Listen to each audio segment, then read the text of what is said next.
Isang mapagpalayang araw po, Mindanao, Visayas, Luzon, at sa lahat ng mga kapatid nating mga Pilipino na nasa ibayong dagat. Ngayon po ay ika-8 ng Oktubre, 2020. Ako po si RJ Havellana Jr., Pangulo ng Water for All Refund Movement at ng United Filipino Consumers and Commuters. Welcome po kayong lahat dito sa ating Katipunan Channel, sa ating programang Sulong Pilipinas. Ngayon po, na October 8, 2020 ay tatalakayin po natin ang issue ukol sa tinatawag na lapida sa panahon ng pandemya. Marahil nagtatanong kayo, ano po ba ang ibig sabihin ng lapida? Hindi porket malapit na po ang November 1, ano po, ang tinatawag nating pagdalaw natin sa ating mga mahal sa buhay, ano po, hindi po sementeryo ang pinag-uusapan natin. Ibang uri ng lapida ang pinag-uusapan po natin ngayong panahon ng pandemya. Ito po yung tinatawag nating kahit panahon po ng kagipitan, panahon po ng pandemya, ang ibig sabihin po ng lapida ay ito po yung tinatawag na ito po yung liberalisasyon ng ating ekonomiya. Patuloy na naghahasik ngayong panahon ng pandemya, ang liberalisasyon ng ating ekonomiya. Ang ikalawa po, ito yung tinatawag nating privatisasyon. Yung ano po, yung privatisasyon ng ating ekonomiya ngayong panahon ng pandemya. At yung po, ito naman po yung deregulasyon na nagpapatuloy pa rin kahit po panahon ng pambansang kagipitan ngayong panahon ng pandemya. So, liberalisasyon, privatisasyon, at deregulasyon. Mapalad po tayo ngayong araw na ito at muli makakasama natin ang isang leader anak pawis o leader ng magsasaka, leader ng mga manggagawa at masabi nating patriotiko. Ano po? Siya po ay nakabase doon po sa Cebu. Makakapanayan po natin siya ngayong araw na ito. Walang iba kung hindi si Ginoong Carmelito Canoy, na kung saan si Ginoong Carmelito Canoy po ay leader ng United Filipino Consumers and Commuters dyan po sa Visayas area. Welcome po, Ginoong Carmelito Candy Canoy. Welcome po kayo dito sa ating programa, sa ating Sulong Pilipinas. Batiin niyo po muna yung ating mga kasamahan dyan. Magandang gabi sa iyo, RJ, at sa mga nakikinig ngayon sa buong Pilipinas o buong mundo.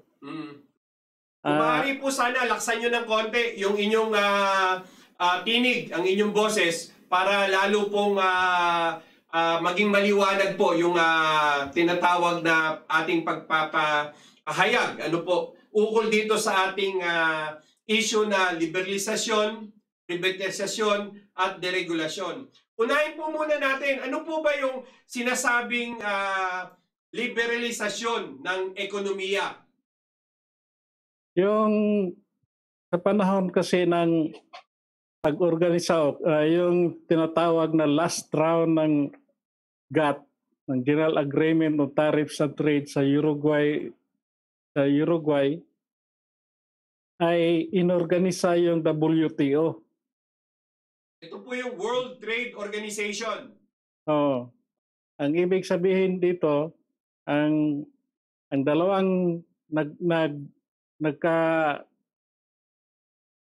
conflicting economies sa buong mundo ay na-integrate.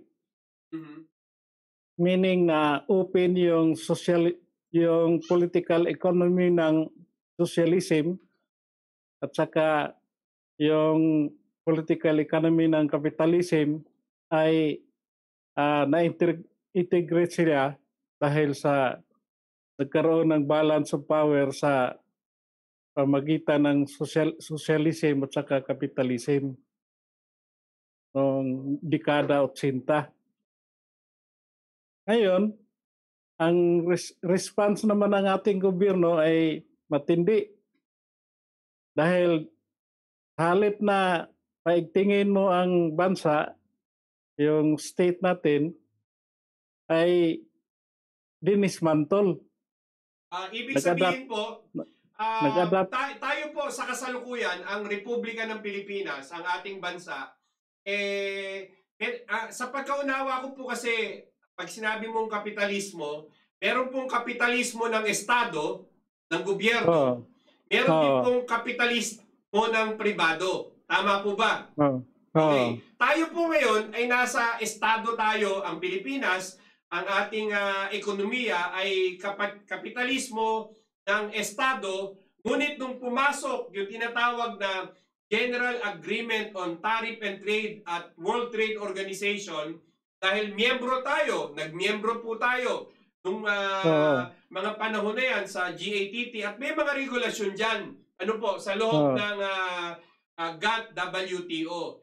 At yun po ay inintroduce sa ating bansa dahil tayo ay kasama. Ibig sabihin, kung kasama tayo dun sa General Agreement on Tariff and Trade and World Trade Organization at pumirma tayo dyan, ito po yung panahon ni Pangulong Fidel B. Ramos, kung hindi po ako nagkakamali.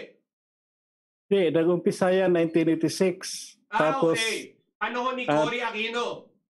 Binigyan tayo ng 10 taon para mag-adjust yung estado natin.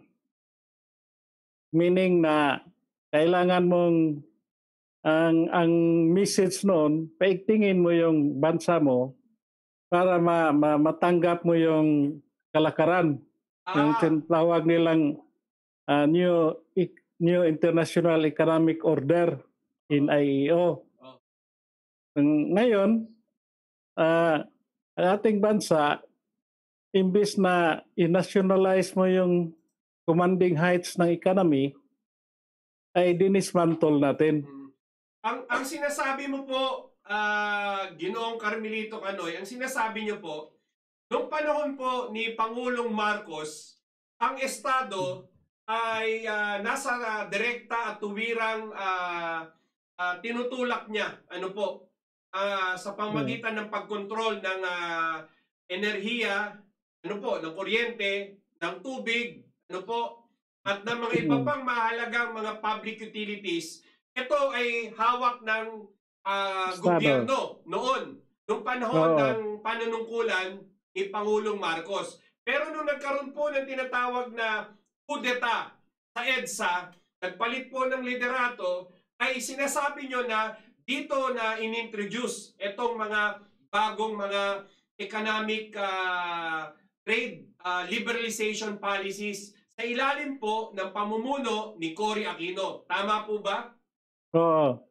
Kasi ang nangyari kasi sa bansa natin nung naging presidente si Marcos ay una, dinismantle niya yung US Military Bases Agreement ng NBA. Okay. Sa 1966 ay naging rental na siya. Hindi pwede yung mag-ukupa lang sila dito na libre, kundi through rental. At saka nilimit yung taon from 99 years mula 1946 ay ginawa ng 25 years from 1966. Opo. So, yun yung unang hakbang na kung saan ay patungo tayo sa medyo maluwag na bansa na walang naghahawak. Opo. Ngayon, noong 1971 naman... Maputol ko lang po kayo, sandali, Ka-Candy. Hindi nagustuhan ng Estados Unidos yung pagputol ng isang taong pananatili ng base militar ng mga Amerikano rito na ginawang 50 taon. Ito ay nagkaroon ng matinding epekto sa mga sa superpower na bansang ito na Amerika. At mukhang hindi niya nagustuhan yung tabas ng dila ni Pangulong Marcos nang pinaikli niya sa 50 taon at sinabi niya sa Estados Unidos, kayo ay magbayad kayo ng renta No? Oo, Dapat magbayad oo. kayo ng mukhang ang dating niyan sa mga Amerikano ay hindi maganda. Mm. Pangalawa, yung parity rights ay tinerminate ng Supreme Court noong 1971. Ano po yung parity rights? Kung anong, yung from Commonwealth kasi, nagkaroon ng, kumbaga, independensya. Opo. Tapos ang economy natin ay parity rights. Okay. Meaning, ang US libreng mag-invest dito sa Pilipinas, tayo naman pwedeng mag-invest sa Amerika. Pero Oh, tayo, pag nagpasok tayo ng produkto sa bansang Amerika, meron itong mga taxes and duties. hindi lang ganon, pati yung pagkuha mo ng visa ay napakahirap. Okay. Diba? Opo. Pero sa ilalim ng parity rights na yan, na inyong sinasabi, ay palagay ko, isa ito sa mga kondisyon na ibinigay nung transition sa ilalim ng, di ba, nagkaroon ng ikalawang digmaan. Ano po? Oo. At ang Oo. pangako naman ng bansang Estados Unidos o Amerika sa atin, kung medyo sumingit lang yung Second World War, talagang papunta na tayo doon sa sinasabing independence. Ano po? Oo. Aalis na tayo doon sa Commonwealth regime ng Estados Unidos, dito sa ating bansa. Nung dumating yung ikalawang digmaan, isa sa mga naging laman ng kondisyon na ibibigay yung mga rehabilitation support. Dahil nagkaroon ng gera, bumagsak yung mga building, mga infrastructure, kailangan ng bansa na itayo uli ang ekonomiya sa pamamagitan ng mga infrastructure na yan. Pero meron pong tulong daw na ibibigay ang bansang Amerika sa ating bansa, ngunit may kondisyon. Ang kondisyon, yan sinasabi mong parity rights. Tama po ba? Oo. At yung parity rights na yan, ang mga Amerikano ay maaari silang pumasok at lumabas dito noong mga panahon na yon na walang binabayarang taxes and duties. Tama po ba? Oo. Parang kung ano yung right natin, ganun din ang right nila. Parang common, parang patas. Pero hindi yung patas dahil tayong mga Pilipino, kapag pumunta tayo sa Estados Unidos noong mga panahon na yan, kinakailangan nating kumuha ng tinatawag na yun tulad ng visa at pag nagpasok tayo ng produkto, ito'y may mga taxes and duties. Tama po? Oo. Okay, sige, tuloy niyo po. Noong 1975, yung IBRD dati, yung International IBRD is International Banking for Rehabilitation. Opo. So, and development. Ngayon ay kinonvert ito sa World Bank. Ito yung International Bank for Rehabilitation and Development. IBRD. Opo. Okay. So, ngayon, bakit ganon? Dahil yung reserve natin na isa sa condition na ginamit nila sa 1946 pagtayo ng IBRD, di ba 1:1 ang pagitan ng natin, pera, Opo. ang palitan. Opo. So, reserve natin ay ginamit nila. Opo. Para ipundo doon sa IBRD. Opo. Na ipahiram sa mga bansa na sira sa gira. Opo. Ngayon ay nagiging World Bank ito 1974. Okay. Dahil gusto talaga ni Presidente Marcos na i-implement yung pinalitan kasi yung parity rights into service contract. Okay. Ngayon, yung service contract, gusto niya na 50 years lang ang, halimbawa, investment sa US, yung Palmolive, ay isali na sa Pilipinas. So, ngayon, kuhaan yung World Bank. Opo. Pagkatapos, yun na ngayon ang daan patungo sa pagbabago ng General Agreement on Tariffs and Trade. So, hinanda yung Pilipinas, yung bansa natin, hinanda ni Marcos na maging matibay siya. Nakipag-ugnayan siya sa Soviet Union, ugnayan siya sa China sa 1980. Tapos, parang wala na siyang kalaban. So, yung ekonomiya natin ay naging halo na rin. Pumasok na yung ekonomiya ng socialism at saka nandito yung capitalism.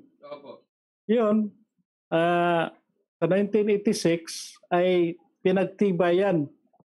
At ang number one, kasi yung 596 pages ng WTO, yung last round ng GATT o General Agreement Tariffs and Trade, ay isummarize mo 16 agreements lang. Ang unang number one na agreement na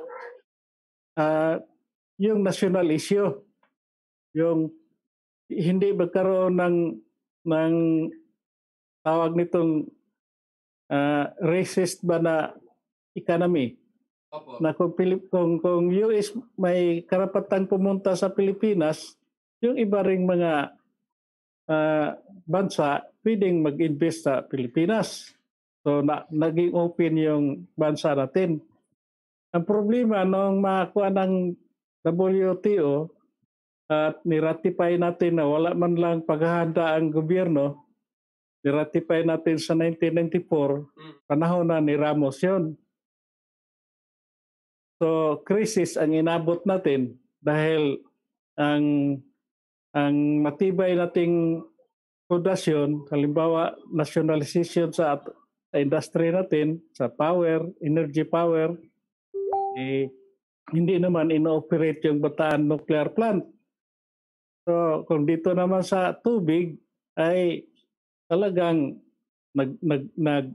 nagpista yung mga oligarko natin para i-privatize lahat yan. Opo. Dahil nag-adapt tayo ng policy, naging member tayo ng WTO, pero ang policy naman natin ay yun nga, lapida. Opo. Yung privatization, deregulation at saka trade liberalization. Opo. Unahin natin sa privatization, ang lahat ng mga pundasyon natin ay pina-privatize. Pati pa nga yung retailing, privatize Yung halimbawa, mga malls, retailing ang dapat nga operation yan, privatize na rin. So, siguro kung walang hihinto dyan hanggang sari-sari store siguro, i-privatize na. Kaya mayroon ng Sibmore, ano pang mga maliliit na mga department store. Ngayon, ang nangyari sa atin, privatized lahat, samantalang nakipaglaro tayo sa world economy, sa bagong order ng ekonomiya. So, paano ang mangyari sa atin? Paano titibay yung bansa mo kung yung kikitain mo sa power source ay isinalin mo sa private, pati yung pag-distribute sa private. So, wala na. Ang makuha mo na lang tax. Ang tax naman, ipasa naman sa mga tao. Mga power loss, ano pa yan? Anong loss na yan? So, ganyan ang nangyari sa bansa natin. Tapos, pagdating naman sa agrikultura, kung suriin mo ng husto, ang kapasidad lang ng agriculture sector natin sa gobyerno ay 5% lang. Yun yung right ng NFA para bilhin yung produkto ng mga farmers. Hanggang 5% lang sila. Lahat private na, ang 95%. So, halip na ang kita noon ay maliko mo para sa Estado, ay naibigay sa mga private. So, profit ang orientation ng bansa natin na ang kalaro mo ay dalawang klaseng economy sa buong mundo. Opo. So, paano ka makipaglaro ng patas niyan? Sa loob ng mahigit 30 years, ito na ang epekto. Kahit anong gawin ni PRRD, kung hindi niya i-dismantle yung policy na yan ng gobyerno, ay walang mangyari. Para bang ang kortina para kay Duterte ay halos mawala na dahil 2 years na lang. Sana po 2 taon. Wala pang 2 taon na lang. Opo. So, ngayon,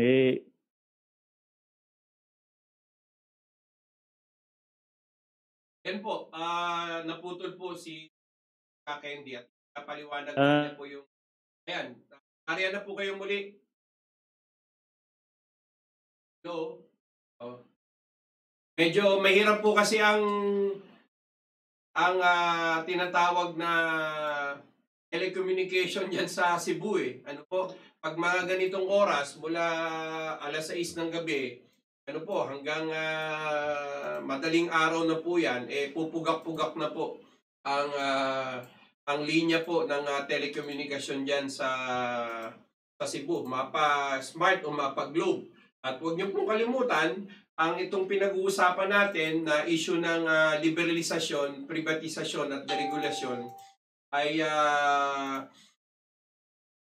matagal na po na pinagdadaan ng problema ng maraming mga kababayan natin, ang epekto ng mga economic policies na ito. Bago po naputol si Kakendi Carmelito Canoy sa atin, sinasabi niya na ang tilon o ang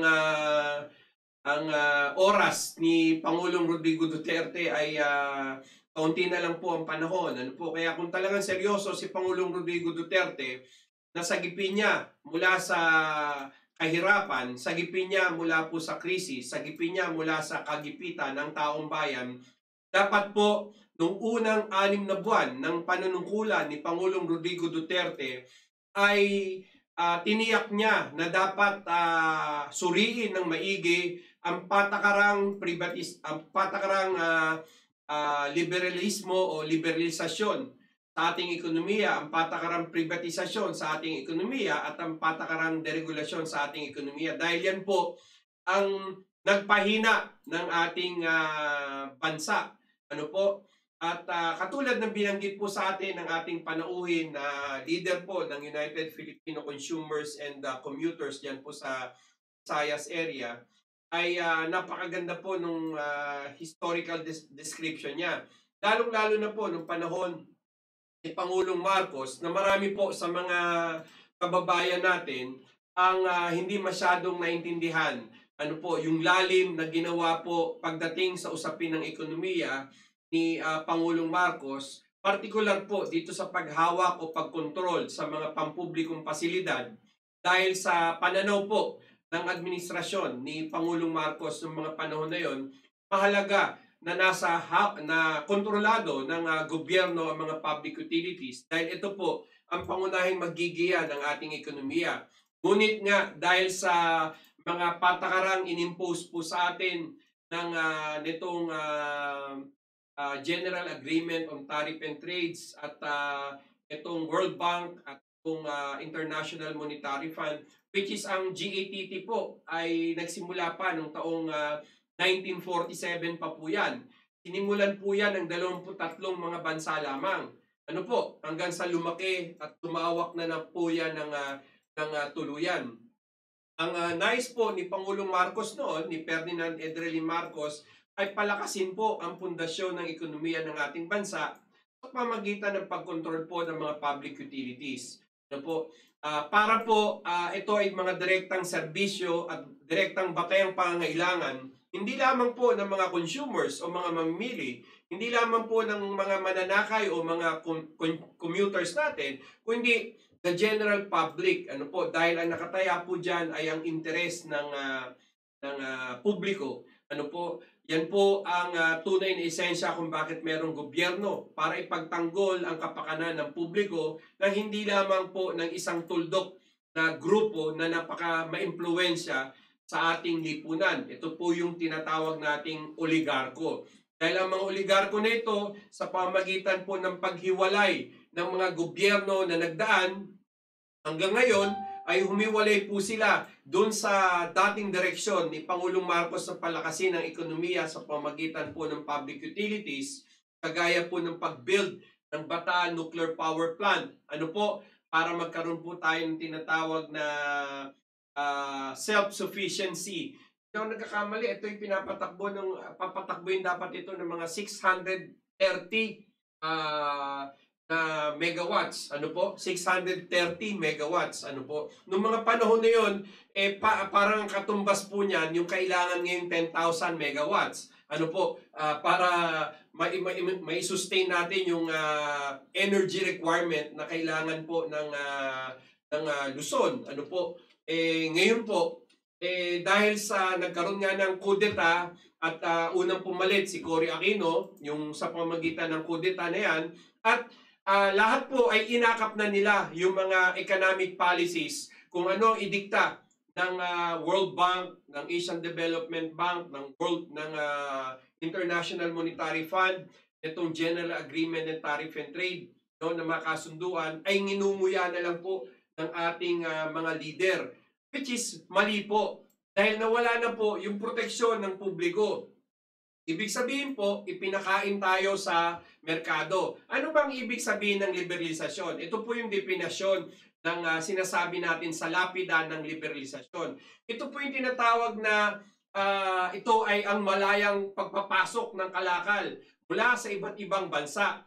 Sinasabi na ang mga programang ito, sabi po ng mga Econoquacs, ay makakatulong daw sa pagsulong ng ekonomiya dahil mapipilitan ang mga lokal na industriyang pag-usayin pa at pababayin ng presyo ng kanilang mga lokal na produkto. Yan po yung liberalisasyon na definisyon. Ano po? Nitong mga nagtutulak nitong itong mga economic managers natin. Pero kabaliktaran po nangyari. Ano po? Marami pong mga empresa o mga pabrika ang mga nagsara dahil po sa mga patakarang liberalisasyon. Ano po, halimbawa po yung import liberalization scheme, ano po, sa garment industry lamang po, ano po, simula nung 80s, dati po malakas po ang tinatawag nating garment industry sa ating bansa. Pero nagkaroon po ng liberalisasyon, no, ng maraming importasyon ng mga dayuhang produkto rito, ay napilitan na po magsara yung mga lokal na pabrika at nagbunga po ito ng maraming kawalan ng hanap buhay. Ano po, ng mga manggagawang Pilipino na pumapasok po sa garments industry. Yan po yung definisyon ng mga economic managers natin. Ano po? Ngayon, balikan na natin itong si Candy o si Ginoong Carmelito Canoy. Medyo nawala po, no? Ganyan talaga yung ang hina po ng signal. Sige po, tuloy niyo po yung inyong dinidiscuss kanina. Ginoong Carmelito Canoy. Ipagpatuloy ko lang na ang gobyerno natin ay nag-adapt ng programa para sa farmers, para sa ating agrikultura. Noong 1995 crisis ng rice ay nagtayo ang NFA ng kumbaga advisory body na minimum access volume. Okay. Ibig sabihin, kung mag-import ka ng rice, 1 piso per kilo, ay ito'y gawing pundo na ngayon ay hawak ng ISIP para sa programa sa mga farmers. Yung programa naman ay contract growing . So, ang number one listahan sa ISIP ay yung San Miguel. Pangalawa, minsan, ang number one, Dole Philippines.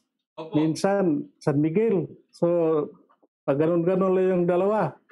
Dahil ang mga farmers, to cooperative nila, ay pwede sila maka-access. Pero pagdating naman sa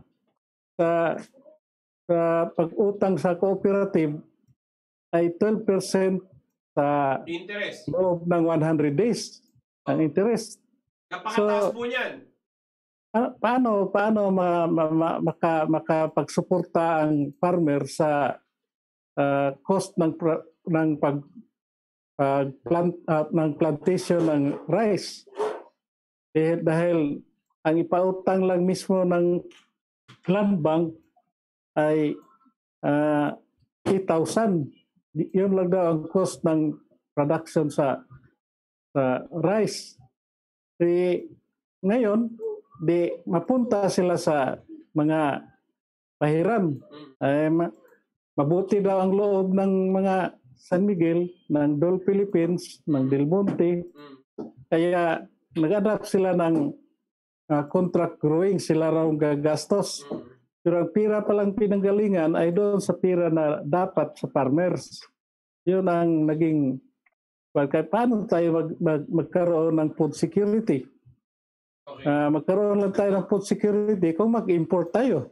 Tapos yung pira namang malikom para sa farmers ay hindi naman ma-access ng farmers. So punta sila sa mga loan shark. So ganon ang mangyari sa farmers. 5-6, 5-6. Tapos kung dito naman sa cooperative nila, 12% nga. Pero 100 days lang ang taning. Ibig sabihin na isang season ng pagkuha ng rice para makaproduce ka. Ngayon, kung ganun ang sistema, ang ibang bansa, joint venture. Kung papasok ka, makipag-joint venture ka.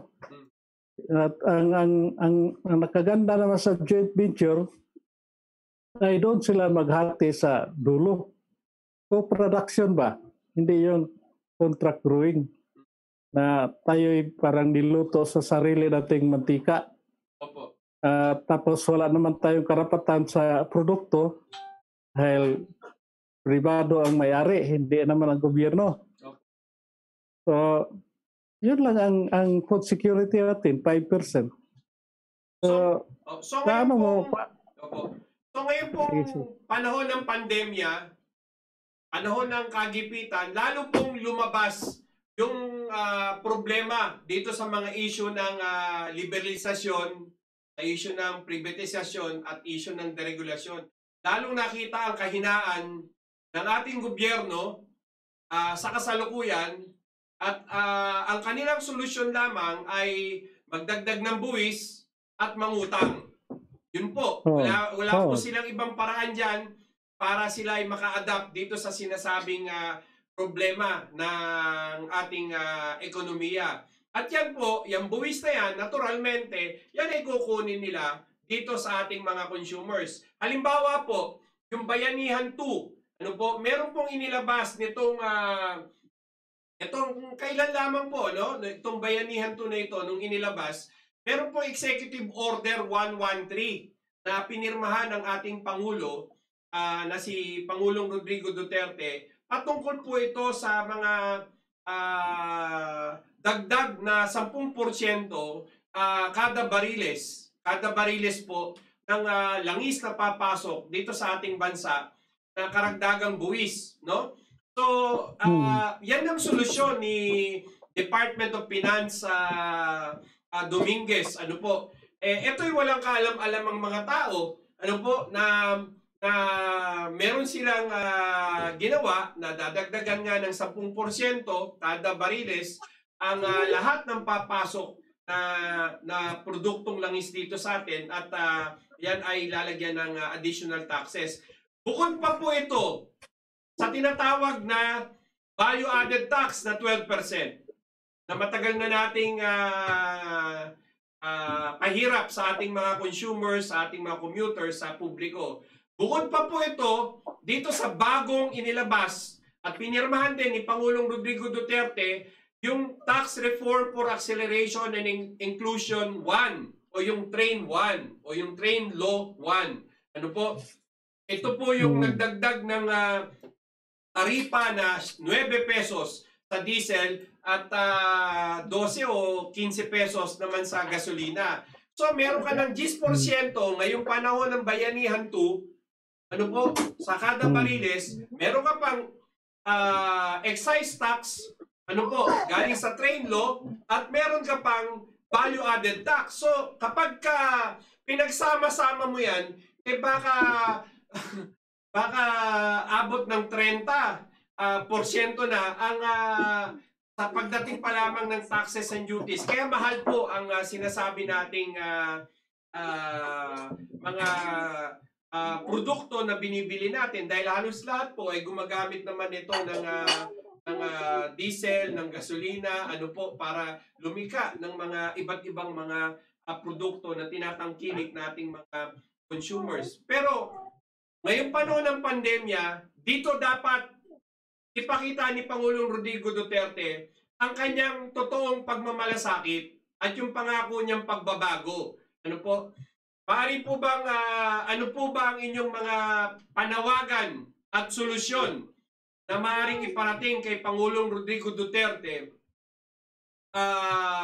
para ang paghihirap ng taong bayan patungkol sa ekonomiya ay medyo ano na po tayo, matanggal sa atin itong virus na ito. Yung virus na ito yung liberalisasyon, privatisasyon na virus at deregulasyon. Sige po, dahil meron na lang tayong natitirang 5 minuto, ano po, sa ating programa, paabot nyo po ang inyong mensahe at pagpapatuloy natin ito. Lagyan po natin itong Lapida 2. Ito Lapida 1 po ito. Tuloy natin itong discussion na ito dahil marami pa tayong dapat pag-usapan tungkol dito sa issue ng Lapida sa panahon ng pandemya. Sige po, Ginoong Ka-Candy, nasa inyo po ang oras at panawagan po tayo kay Pangulong Rodrigo Duterte. Kung seryoso lang ang gobyerno natin ngayon, ay i-review niya yung policy. Umpisahan na niya. Inumpisahan na niya yung regulation na parang ma-dismantle yan, ay ituloy-tuloy. Huwag yung half-baked lang hanggang sa lang ng franchise tax ng ABS-CBN. Ituloy-tuloy niya yung hakbang na yan. Ngayon, pinitibol na naman ang PhilHealth ay gawin ng private. Palitan ng Universal Act, Health Act, pero ang direksyon?